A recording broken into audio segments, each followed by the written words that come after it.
بسم اللہ الرحمن الرحیم الحمدللہ رب العالمین والصلاة والسلام علی سید الانبیاء والمرسلین نبینا محمد خاتم النبیین وعلی آلہ الطیبین الطاہرین واصحابہ الغر المیامین ومن تبعہم بإحسان الی یوم الدین اما بعد اعوذ باللہ السمیع العلیم من الشیطان الرجیم وما من دابۃ فی الارض الا علی اللہ رزقها معزز سامعین و ناظرین، السلام علیکم ورحمۃ اللہ وبرکاتہ۔ گزشتہ درس سے ہم رزق میں برکت کے اسباب بیان کر رہے تھے، اور ابتدائی طور پر میں نے چند گزارشات پیش کی تھیں کہ ایک مسلمان کا یہ عقیدہ اور پختہ اعتقاد ہونا چاہیے کہ رزاق صرف اللہ تعالیٰ ہے، اللہ کے علاوہ کوئی رزاق نہیں، کوئی داتا نہیں، کوئی روزی دینے والا نہیں۔ دوسرے نمبر پر ہر مسلمان کا یہ پختہ یقین ہونا چاہیے کہ انسان کا رزق لکھا جا چکا ہے، اللہ نے رزق مقرر کر دیا ہے۔ جب تک وہ رزق کھا نہیں لے گا اس وقت تک اس کو موت نہیں آئے گی، اور اس بات پر بھی انسان کا یقین ہونا چاہیے کہ جہاں جہاں کسی کا اللہ نے رزق لکھا ہے وہ وہاں پہنچ کر رہے گا،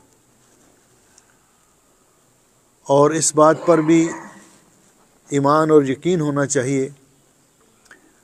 کہ رزق کے لیے اللہ تعالیٰ نے ہمیں سعی اور کوشش کرنے کا حکم دیا ہے۔ اسباب ہم اختیار کریں اور اللہ رب العزت پر توکل اور بھروسہ کریں، اور یہ بھی ہمارے علم میں ہونا چاہیے کہ قیامت کے دن اللہ سبحانہ و تعالیٰ رزق، مال، دولت کے بارے میں دو سوال کریں گے کہ کمایا کیسے تھا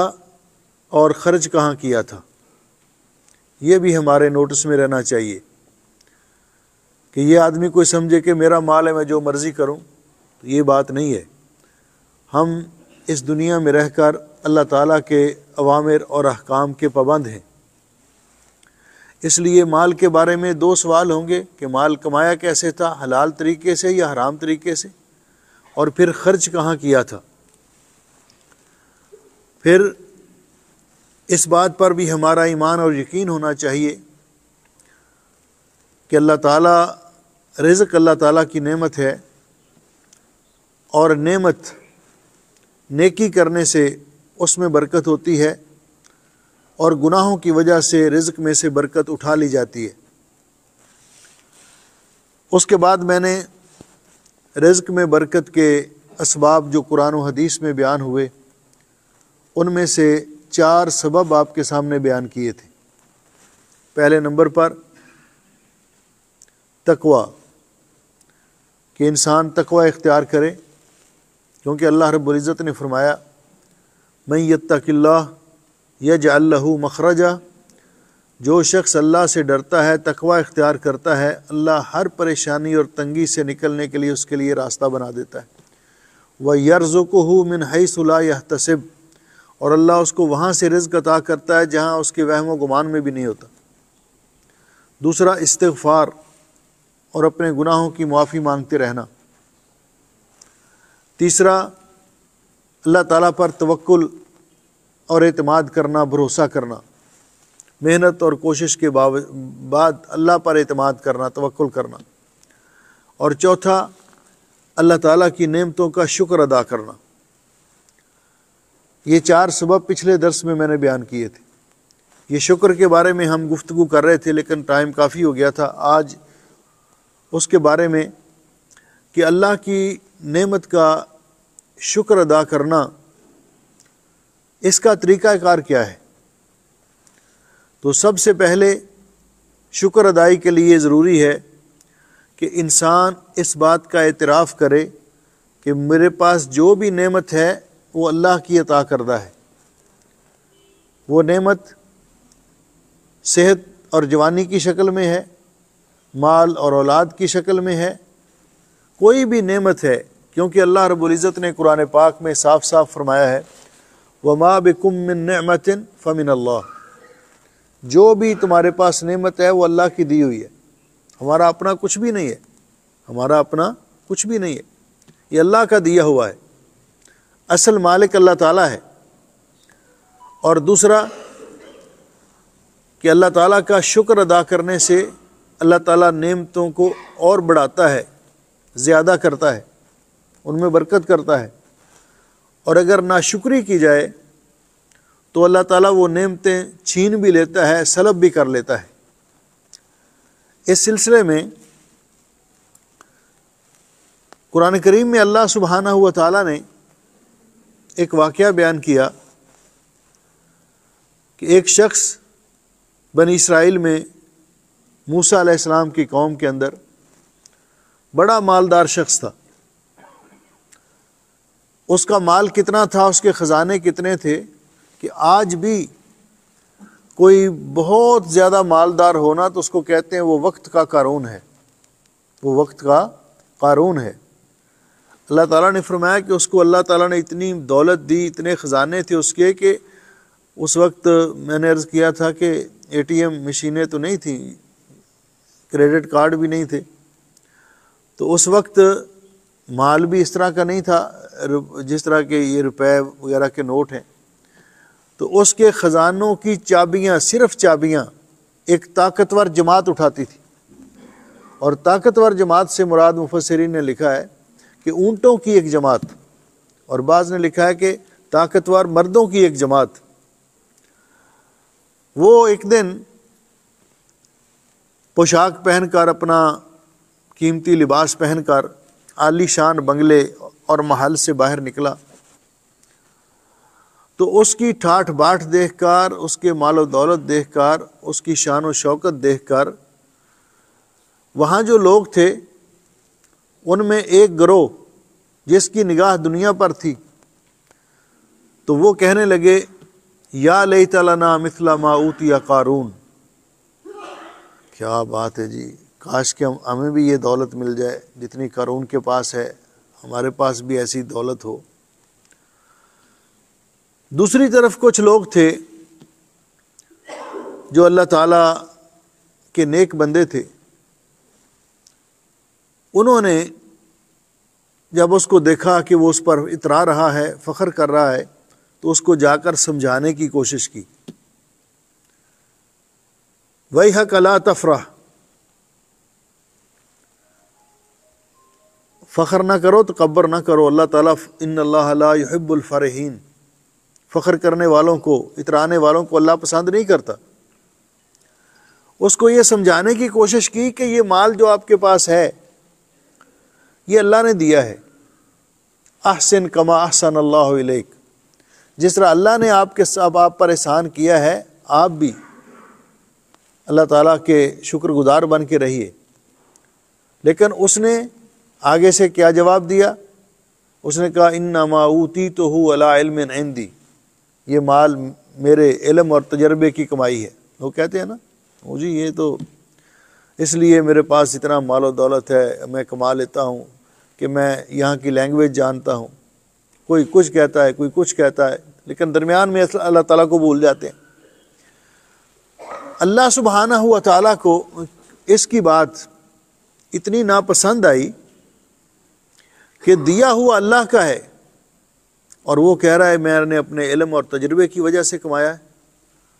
تو اللہ تعالیٰ نے فرمایا فَخَسَفْنَا بِهِ وَبِدَارِهِ الْأَرْضِ، فوراً اللہ کی پکڑ آئی، اللہ نے اس کو، اس کے بنگلے محل کو زمین میں دنسا دیا۔ پھر وہ لوگ جو دیکھ کر ابھی تھوڑی دیر پہلے خواہش کر رہے تھے کہ یا لیت لنا مثل ما اوتی قارون، تو کہنے لگے اللہ کا شکر ہے ہمارے پاس مال نہیں تھا، وگرنہ ہم بھی اس کے ساتھ ہی ڈوب جاتے۔ تو یہ انسان ہمیشہ اللہ کا شکر ادا کرے۔ حدیث پاک میں رسول اکرم صلی اللہ علیہ وسلم نے ایک واقعہ بیان کیا اسی حوالے سے، اگر وقت بچا تو پھر میں آپ کے سامنے بیان کروں گا، نہیں تو پھر آئندہ۔ تو گویا کہ چوتھی چیز ہم نے بیان کی تھی اللہ کی نعمتوں کا شکر ادا کرنا۔ پانچواں سبب رزق میں برکت کا اللہ کی راہ میں مال خرچ کرنا۔ اللہ کی راہ میں جتنی بھی ہمت ہو، یہ نہیں کہ ہمارے پاس بہت زیادہ دولت ہو تو ہم خرچ کریں تو پھر ہی نہیں، بلکہ جتنا بھی اللہ توفیق دے۔ رسول اکرم صلی اللہ علیہ وسلم نے تو یہاں تک فرمایا کہ اتقوا النار ولو بشق تمرہ، آدھی کھجور ہی اگر آپ کے پاس گنجائش ہے تو وہ بھی اللہ کی راہ میں۔ اور رسول اکرم صلی اللہ علیہ وسلم نے ایک حدیث میں فرمایا کہ سبق درہم مئۃ الف درہم، ایک دفعہ ایک درہم لاکھ درہم سے سبقت لے گیا اللہ کی راہ میں خرچ کرتے ہوئے۔ صحابہ کرام نے پوچھا حضرت یہ کیسے ہوا؟ آپ نے فرمایا اللہ کی راہ میں خرچ کرنے کے لیے اپیل کی گئی تو ایک آدمی جس کو اللہ نے اتنا مال دیا تھا کہ اس کو اپنے مال کا بھی شمار و کتار نہیں تھا، اس نے اپنے مال میں سے 1,00,000 درہم اللہ کی راہ میں خرچ کر دیا، اللہ نے اس کا بھی قبول کیا۔ لیکن ایک دوسرا شخص وہاں بیٹھا تھا جس کے پاس ٹوٹل 2 درہم تھے،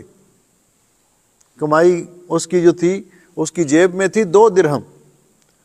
اس نے 1 درہم اپنے لیے کھانے پینے کے لیے رکھ لیا اور 1 اللہ کی راہ میں دے دیا۔ تو آپ نے فرمایا گویا کہ اس نے اپنی آدھی پراپرٹی جو آدھی کمائی تھی اللہ کی راہ میں دے دی، تو اس کا یہ 1 درہم 1,00,000 درہم سے سبقت لے گیا۔ اس لیے آپ دیکھیں کبھی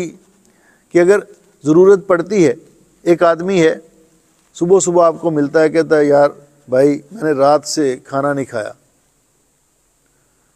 مہربانی کر کے مجھے تھوڑا سا آپ تعاون کر دیں، آپ اس کو ربع دینار دے دیں صرف،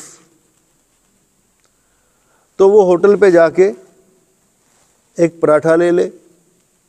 سادہ پراٹھا ہی صحیح، اور ایک چائے کا کپ لے لے، ٹھیک ہے، اس کا پیٹ بھر جائے گا، اللہ کا شکر ادا کرے گا۔ تو نبی کریم علیہ السلام نے فرمایا کہ یہ افضل ترین صدقہ ہے کہ آپ کسی مسلمان کو خوش کر دیں، پریشان کو خوش کر دیں۔ تو اللہ رب العزت قرآن پاک میں کیا فرماتے ہیں؟ اللہ رب العزت فرماتے ہیں وَمَا أَنفَقْتُم مِّن شَيْءٍ، تم جو چیز بھی اللہ کی راہ میں خرچ کرو گے فَهُوَ يُخْلِفُهُ، اللہ تعالیٰ تمہیں اس کے بدلے اور دے گا، اللہ تعالیٰ تمہیں اس کے بدلے اور دے گا۔ وَهُوَ خَيْرُ الرَّازِقِينَ، وہ سب سے بہتر رزق دینے والا ہے۔ تو گویا کہ اللہ کی راہ میں مال خرچ کرنا یہ بھی رزق میں برکت کا سبب ہے۔ نبی کریم علیہ السلام نے فرمایا 3 چیزیں آپ نے ارشاد فرمائیں، اور فرمایا ثلاث اقسم علیہن، 3 کام ایسے ہیں جن پر میں قسم اٹھا کر کہتا ہوں کہ وہ برحق ہیں، حالانکہ رسول اکرم صلی اللہ علیہ وسلم کی زبان آپ اصدق القائلین، سب سے زیادہ سچ بولنے والے، الصادق المصدوق، آپ قسم نہ بھی اٹھائیں تو ہمیں اعتبار ہے، لیکن آپ نے قسم اٹھا کر فرمایا کہ 3 چیزیں۔ پہلی چیز ما نقص مال من صدقہ، صدقہ کرنے سے، اللہ کی راہ میں خرچ کرنے سے مال کم نہیں ہوتا۔ یہ دنیا دار لوگوں کی سوچ ہے کہ اگر میرے پاس 20 دینار ہیں تو میں 1 دینار دے دوں تو 1 تو کم ہو گیا نا، لیکن اللہ والوں کی سوچ نہیں ہے۔ یہ جو آپ نے صدقہ کیا، اللہ رب العزت اس کے بدلے میں جو آپ کے پاس باقی اس میں برکت عطا کرے گا۔ تو آپ نے فرمایا اللہ کی راہ میں خرچ کرنے سے مال کم نہیں ہوتا، بلکہ اللہ تعالیٰ اس مال کو بڑھاتا ہے، فَهُوَ يُخْلِفُهُ۔ اور دوسرا فرمایا ما زاد اللہ عبدا بعفو الا عزا، یہ بھی آپ نے قسم اٹھا، آپ کی کسی کے ساتھ ناراضگی ہو گئی، آپ بول نہیں رہے، تو آپ اللہ کی رضا کے لیے اس کو معاف کر دیں۔ نبی علیہ السلام نے فرمایا میں قسم اٹھا کر کہتا ہوں کہ اللہ تعالیٰ اس شخص کو عزت دے گا۔ ہمارا معاشرہ کیا کہتا ہے؟ ہمارا معاشرہ تو اس کی الٹی چلتا ہے نا، کیونکہ شیطان ہمارے ذہن میں وسوسے ڈالتا ہے کہ اگر کوئی آدمی یہ حدیث سن کر جا کر صلح کرے گا تو کئی آگے آ جائیں گے لوگ، اچھا اب آپ مونچھ نیچی کر لو گے، اب تم مجھ سے معافی مانگ لو گے، وہ کیا سمجھے گا کہ یہ ڈر گیا ہے، یہ شیطانی وسوسہ ہے۔ لیکن پیارے نبی حضرت محمد رسول اللہ صلی اللہ علیہ وسلم فرماتے ہیں جو اللہ کی رضا کے لیے معاف کر دیتا ہے، صلح کر لیتا ہے، اللہ اس کو عزت عطا کرتا ہے۔ تو تیسری بات آپ نے فرمائی وما فتح عبد باب مسألۃ الا فتح اللہ علیہ باب فقر، جو آدمی بلا ضرورت مانگنا شروع کر دیتا ہے نا، بکاری بن جاتا ہے، اللہ تعالیٰ اس پر فقیری کے دروازے کھول دیتا ہے۔ آپ نے دیکھا ہوگا یہ بکاری جو ہیں ساری عمر ہم بچپن سے دیکھ رہے ہیں جی، تو بوڑھے ہو گئے ہیں، قبر میں ان کی آدھے ٹانگیں پہنچ چکی ہیں، لیکن پھر بھی وہ مانگ رہے ہیں گلیوں میں، محلوں میں، چوکوں چوراہوں میں۔ ان کے جو پچھلے ہی اولاد ہے وہ عیش کر رہے ہیں، اس بیچارے نے کبھی اچھا کپڑا بھی نہیں پہنا، پھٹے ہوئے کپڑے، ٹوٹی ہوئی چپل، اور کھانا بھی کبھی اچھا نہیں کھایا، کسی نے دے دیا تو وہ کھا لیا، مانگ کے کھا لیا۔ تو یہ کوئی زندگی؟ اللہ یہ اصل میں کیوں ہے ایسے؟ اللہ تعالیٰ کی طرف سے سزا ہے، اللہ تعالیٰ کی طرف سے نحوست اس پر پڑی ہوئی ہے کہ وہ بلا ضرورت مانگ رہا ہے۔ ان کے بچے عیش کر رہے ہیں، حساب قیامت کے دن اس کو دینا پڑے گا۔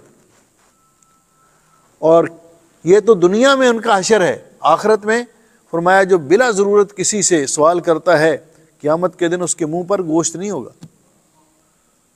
قیامت کے دن اتنی رسوائی ہوگی اس کے لیے کہ اس کے منہ پر گوشت نہیں ہوگا۔ تو اس لیے کہ اللہ کی راہ میں مال خرچ کرنے سے بھی جتنی اللہ توفیق دے، جتنا اللہ توفیق دے، بعض سلف صالحین جن کے پاس کوئی مال و دولت نہیں ہوتا تھا، وہ صدقے کی فضیلت جب انہوں نے حدیث پڑھی تو بعض کے بارے میں لکھا ہے کہ وہ گھر سے ایک پیاز ہی اٹھا کر کسی کو دے دیتے صدقے کے طور پر، یار یہ کھانے میں ڈال لینا، 2 ٹماٹر خرید کے کسی کو دے دیتے، یار اپنے کھانے میں استعمال کر لینا، اور کچھ نہیں ہے تو یہ صدقہ جو کرتا ہے آدمی، اس کو اپنی عادت بناتا ہے، اللہ تعالیٰ اس کے رزق میں برکت کرتا ہے۔ یہ کتنے سبب ہو گئے؟ 5۔ چھٹا سبب یہ ہے کہ اللہ تعالیٰ اگر توفیق دے تو آدمی کبھی حج کے لیے چلا جائے، کبھی عمرے کے لیے چلا جائے، اس سے رزق میں برکت ہوتی ہے۔ رسول اکرم صلی اللہ علیہ وسلم نے فرمایا تابعوا بین الحج والعمرہ، حج اور عمرہ گاہے بگاہے کرتے رہا کرو، کیونکہ حج اور عمرہ کرنے سے انسان کو 2 فائدے حاصل ہوتے ہیں۔ فَإِنَّهُمَا يَنْفِيَانِ الْفَقْرَ وَالذُّنُوبَ كَمَا تَنْفِي الْكِيرُ خَبَثَ الْحَدِيدِ أَوِ الذَّهَبِ وَالْفِضَّةِ۔ آپ نے فرمایا کہ جو آدمی کبھی اللہ توفیق دے عمرے کے لیے چلا گیا، پھر اللہ نے توفیق دی کبھی حج کے لیے چلا گیا، تو اللہ تعالیٰ حج اور عمرہ گاہے بگاہے کرنے سے 2 چیزیں انسان کو دیتے ہیں۔ انہما ینفیان الفقر، ایک تو اللہ تعالیٰ اس سے فقیری دور کر دیتے ہیں، اس کے رزق میں برکت کرتے ہیں، اور دوسرا ان کے گناہ مٹا دیتے ہیں۔ 2 فائدے، ایک فقیری ختم کر دی، ہم سمجھتے ہیں کہ اس پر پیسے لگے، اللہ سبحانہ و تعالیٰ اس کے اگینسٹ برکت کرتا ہے، اور دوسرا انسان کے گناہ مٹتے ہیں۔ چھٹا سبب وہ ہے نکاح کرنا، شادی کرنا، یہ بھی رزق میں برکت کے اسباب ہے۔ ہم نے اس کا بھی الٹا مفہوم لیا ہوا ہے، بچہ جوان ہو گیا ہے، عمر 30-35 سال ہو گئی ہے، شادی نہیں کرے، ابھی جی اپنے پاؤں پہ کھڑا نہیں ہوا، ابھی یہ اپنے پاؤں پہ نہیں کھڑا ہوا، پاؤں پہ تو کھڑا ہو گیا تھا جب 2 سال کا تھا، تو ابھی تک یہ پاؤں پہ نہیں کھڑا ہوا، تو جب شادی کی عمر گزر گئی، 40 سال کا بندہ ہو گیا، تو اب اس کو جو رشتہ ملے گا وہ بھی تو 35-40 سال کی ملے گی نا عورت۔ شادی کا وقت، جس طرح وہ ہمارے ایک مزاحیہ شاعر ہیں، انہوں نے کہا کہ شادی کی عمر بیسٹ کے چکر میں کھو گئی۔ اب بڑی عمر کا ہو گیا، جس طرح بچی کے بارے میں جا کر پوچھیں گے کہ اس کی عمر کتنی ہے، اس طرح بچے کے بارے میں سب سے پہلا سوال ہوتا ہے جی اس کی عمر کتنی ہے۔ تو جب 40-45 سال کی عمر ہوگی تو کیا توقع کرے گا کہ اس کو کوئی 20-22 سال کی لڑکی رشتے میں دے دے گا؟ لیکن اللہ سبحانہ و تعالیٰ نے کیا فرمایا سورہ نور میں آیت نمبر 32 آپ پڑھ کے دیکھیں کہ اللہ رب العزت نے فرمایا جو آپ کے غلام لونڈیاں یہ لڑکے لڑکیاں ہیں ان کی شادی کرو۔ ان یکونوا فقراء یغنہم اللہ من فضلہ، اگر یہ فقیر ہوں گے، ان کے پاس کچھ نہیں ہوگا شادی کے وقت، اللہ اپنے فضل سے ان کو غنی کر دے گا، کیونکہ رزق تو اللہ کے ذمہ ہے۔ جو بیوی کسی کے گھر میں آئے گی وہ اپنا رزق ساتھ لے کر آئے گی۔ اور پھر نبی پاک صلی اللہ علیہ وسلم نے فرمایا کہ حدیث میں ثلاثۃ حق علی اللہ عونہم، تین قسم کے لوگ ہیں، اللہ تعالیٰ فرماتے ہیں ان کی مدد کرنا میں نے اپنے اوپر لازم کیا ہے، اپنے اوپر لازم کیا ہے۔ پہلا شخص المجاہد فی سبیل اللہ، اللہ کی راہ میں اللہ کی رضا کے لیے جہاد کرنے والا، اللہ تعالیٰ اس کی مدد ضرور کرتا ہے۔ دوسرا الناکح یرید العفاف، وہ آدمی جو گناہ سے بچنے کے لیے شادی کرتا ہے، گناہ سے بچنے کے لیے شادی کرتا ہے، اللہ تعالیٰ فرماتے ہیں اس کی مدد کرنا میں اپنے اوپر لازم قرار دیتا ہوں، میں ضرور اس کی مدد کرتا ہوں، اس کے اخراجات کے لیے، اس کے رزق میں برکت، اس کے لیے اسباب اللہ تعالیٰ ایسے پیدا کرتا ہے۔ تیسری چیز المکاتب یرید الادا، کہ وہ شخص جس نے کسی سے قرضہ لیا ہو اور اس کی دینے کی نیت ہو، وہ مقروض جس پر قرضہ ہے اور دینے کی وہ نیت ہے اس کے دل میں، اللہ تعالیٰ اس کو ضرور وہ قرضہ لوٹانے کی توفیق دیتا ہے۔ جس طرح کہ دوسری حدیث میں واضح طور پر رسول اکرم صلی اللہ علیہ وسلم نے فرمایا، آپ نے فرمایا من اخذ اموال الناس یرید اداءها ادى اللہ عنہ، جو لوگوں سے مال لیتا ہے، قرض لیتا ہے اور نیت ہے کہ میں ضرور دوں گا، اللہ تعالیٰ اس کو وہ لوٹانے کی توفیق دیتا ہے۔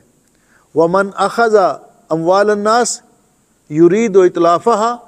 جو شروع سے قرضہ لیتے وقت ہی اس کی نیت اچھی نہ ہو، واپس لوٹانے کی نہ ہو، اتلفہ اللہ وہ مال برباد کر دیتا ہے، اللہ اس کو توفیق بھی نہیں دیتا، وہ بوجھ اس کے سر پہ رہ جاتا ہے۔ تو شادی کرنا یہ بھی رزق میں برکت کے اسباب ہیں، نوجوانوں کو اس بارے میں غور کرنا چاہیے۔ اس کے بعد فرمایا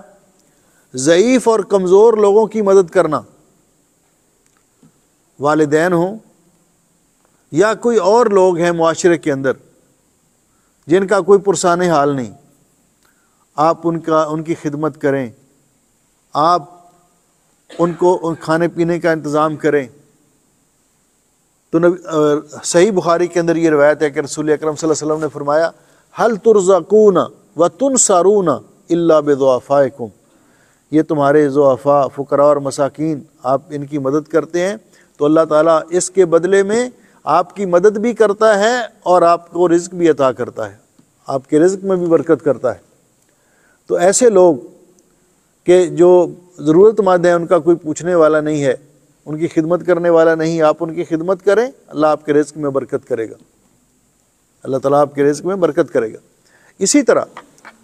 اللہ سبحانہ و تعالیٰ سے دعا والدین کی خدمت کرنا، والدین کی خدمت کرنا، رسول اکرم صلی اللہ علیہ وسلم نے فرمایا، اور یہ بات یاد رکھیے، والدین کا گستاخ دنیا کے اندر بھی ناکام ہے، نہ اس کے رزق میں برکت ہوتی ہے، نہ اس کا کوئی عمل اللہ قبول کرتا ہے۔ جو والدین کی خدمت کرتا ہے اس کے بارے میں رسول اکرم صلی اللہ علیہ وسلم نے فرمایا من سرہ ان یمد لہ فی عمرہ ویزاد لہ فی رزقہ فلیبر والدیہ، جس آدمی کو یہ بات پسند ہو کہ اللہ تعالیٰ اس کا ذکر خیر دنیا میں باقی رکھے، لوگ اس کو اچھے لفظوں میں یاد کرتے رہیں، اس کی عمر میں برکت ہو اور اس کے رزق میں اضافہ ہو، اپنے والدین کی خدمت کرے۔ والدین کی خدمت کرنے والا اس کے رزق میں اللہ تعالیٰ برکت کرتے ہیں۔ اور اس کے بعد عام رشتہ داروں کے ساتھ صلہ رحمی کرنا، رسول اکرم صلی اللہ علیہ وسلم نے فرمایا من اراد ان یبسط لہ فی رزقہ وینسع لہ فی اثرہ، جو آدمی یہ چاہتا ہے کہ اللہ اس کے رزق میں خوشحالی عطا کرے، فراخی عطا کرے، اور اللہ سبحانہ و تعالیٰ اس کا ذکر خیر دنیا میں باقی رکھے، فَلْيَصِلْ رَحِمَهُ، تو اس کو اپنے رشتہ داروں کے ساتھ اچھا سلوک کرنا چاہیے، ان کو تعاون کی ضرورت ہے، تعاون کرنا چاہیے، ان کو پیسے روپے کی ضرورت ہے، نہیں تو کم از کم ان کی احوال پرسی کرے، فون کر کے ان کا حال چال پوچھ لے، تو صلہ رحمی کرنے کے ساتھ اللہ تعالیٰ انسان کے رزق میں برکت کرتا ہے۔ اور پھر انسان ہمیشہ یہ دعا یاد کر لے اور اللہ تعالیٰ سے کرتا رہے جو نبی پاک صلی اللہ علیہ وسلم نے ہمیں سکھائی دعا، اللہم اکفنی بحلالک عن حرامک واغننی بفضلک عمن سواک، اللہم اکفنی بحلالک عن حرامک واغننی بفضلک عمن سواک، اے اللہ تو اپنے فضل و رحمت سے اپنا حلال میرے لیے کافی کر دے اور مجھے حرام سے بچا لے، وَأَغْنِنِي بِفَضْلِكَ عَمَّن سِوَاكَ، اور مجھے اپنے سوا کسی کا محتاج نہ کرنا۔ اللہ سے دعا کرے کہ مجھے اپنے سوا کسی کا محتاج نہ کرنا، تو اللہ سبحانہ و تعالی ان اسباب کو اختیار کرنے سے انسان کے رزق میں بھی برکت کرتا ہے، اس کو صحت و عافیت بھی عطا فرماتا ہے، مال میں بھی برکت ہوتی ہے، عمر میں بھی برکت ہوتی ہے۔ عمر میں برکت کا معنی کیا کہ اللہ عمر تو اتنی ہے جتنی مقرر ہے، لیکن اللہ تعالیٰ اس عمر میں انسان سے بہت ساری نیکیاں کروا لیتا ہے، بہت سارے نیک کام کرنے کی انسان کو توفیق دیتا ہے۔ تو اللہ سبحانہ و تعالیٰ ہمیں عمل کی توفیق بخشے، جو میں نے بیان کیا، جو آپ نے سنا، اور ہم سب کو اپنے فضل و رحمت سے رزق حلال عطا فرمائے، حرام سے بچائے۔ جو کچھ اللہ تعالیٰ نے عطا کیا ہے اللہ تعالیٰ اس میں برکت دے، اور اللہ تعالیٰ ہمیں نعمتوں کے زوال سے بچائے، اپنی نعمتوں کا شکر ادا کرنے کی توفیق بخشے۔ اقول قولی ھذا استغفر اللہ لی ولکم ولسائر المسلمین من کل ذنب واتوب الیہ، سبحانک اللہم وبحمدک، اشہد ان لا الہ الا انت، استغفرک واتوب الیک۔ السلام علیکم۔ السلام علیکم ورحمۃ اللہ وبرکاتہ۔ ناظرین اکرام، اسلامک ٹی وی اس چینل کو ابھی تک جنہوں نے سبسکرائب نہیں کیا ہے، برائے مہربانی اس چینل کو سبسکرائب ضرور کریں، اور ہر دن کی اپڈیٹ کے لیے اس کے ساتھ ہی ایک گھنٹی کا نشان آئے گا، اسے آپ ضرور پریس کریں اور اسے دبا کر آپ ہمارے ساتھ تعاون فرمائیں۔ جزاک اللہ خیر۔ السلام علیکم ورحمۃ اللہ وبرکاتہ۔